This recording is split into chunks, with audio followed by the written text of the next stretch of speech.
I sense, though, that you're competent and capable and dangerous, and I have no doubt that it's your intention to be the quiet assassin of European democracy and of the European nation states.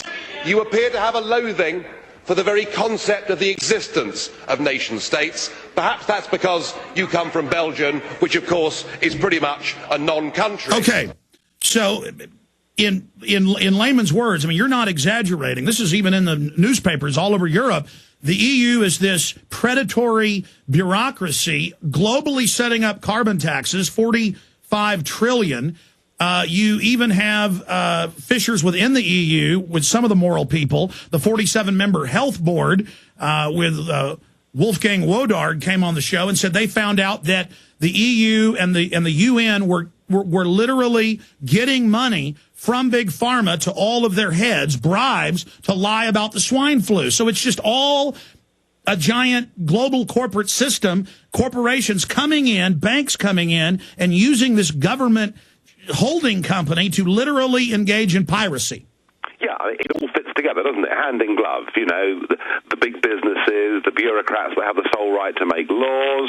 You know, it all fits together. They're all very happy with the world they're creating. But the optimistic thing is, you know, whatever happens to Greece, you know, at some point in time, there's going to be a revolution where the Greeks fight and insist to get back their own country and their ability to run it. This stuff, tyranny, you know, it can be an awful thing. It can last for years, but in the end, all these things break up. And I'm hopeful. I'm hopeful that people are waking up to this. And I just don't think that having a single currency for countries as different as Germany and Greece, it can't work. It just can't work. So they appear to have all the cards at the moment, but we're winning the battle of public opinion, and that's just what we've got to do.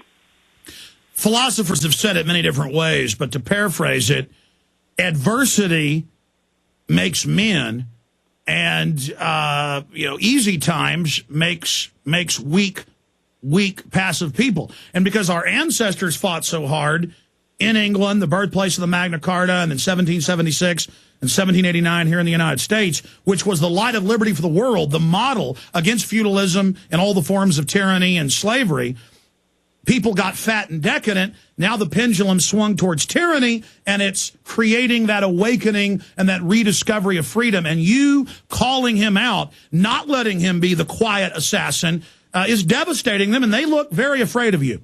Yeah, they are. They're terrified. They really are scared because they know that I'm articulating a view that is already held by tens of millions of people across the European countries. And their real fear, of course, is if we have a proper big debate about these issues, then the numbers who support me will double or treble from where they are now. So they are scared. Very, very scared. And it's remarkable when you think about it that in that parliament this week, you know, there was the president, there were all the commissioners, the leaders of the European socialist groups and all the rest of it. And here's just little me, and yet they're absolutely scared witless.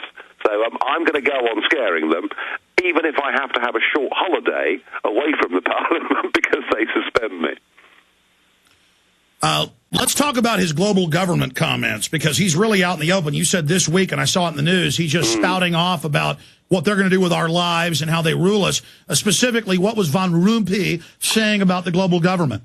Van Rompuy spoke, and he firstly talked about the need, not just for a single currency in Europe, but for a full economic government of Europe. And that wasn't particularly surprising. He said similar things to that before. But what he said was that he was very encouraged by moves that he'd seen through the G20 and elsewhere, which presumably means the United Nations. He was very encouraged to see that we were now starting to deal with global problems on a global governmental basis. And by that, of course, he means climate change taxes. By that, of course, he means, attitudes towards ultimately tax and spend. So, I mean, this guy, I've never heard anybody inside those EU institutions ever openly talk about world government, talk about global solutions to problems. It's one of those things that's been talked about in the corridors. It is now out in the open, and it just just shows you how mad and dangerous these people are, doesn't it?